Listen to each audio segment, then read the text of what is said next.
Bonjour à tous et bienvenue. Hier, malheureusement, on apprenait que le corps de la jeune Agathe Hilleret, cette joggeuse âgée de 28 ans et disparue depuis le 10 avril dernier, avait été retrouvé sans vie dans un sous-bois.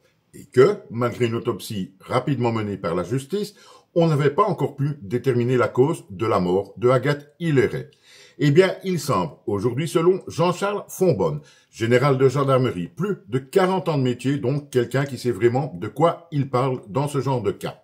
Jean-Charles Fonbonne nous explique que quand un corps, comme cela semble être le cas ici, est resté à l'air libre dans la nature pendant plusieurs semaines, quand on le retrouve, les tissus sont déjà très abîmés.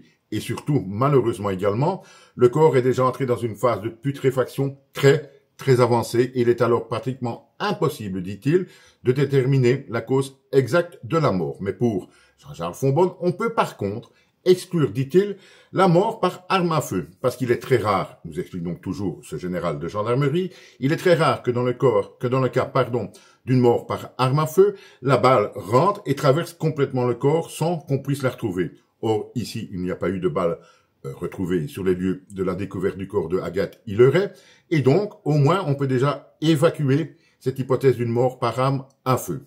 Voilà où ce que cela en est aujourd'hui dans la détermination des causes de la mort de cette joggeuse, et également, on apprend également, et cela semble, logique, que la famille ne pourra malheureusement pas voir une dernière fois leur fille Agathe Hilleret, vu l'état dans lequel elle a été retrouvée. Ça, c'est pas très réjouissant, et ça rend cette histoire encore plus triste et plus horrible. Merci, et à bientôt les amis.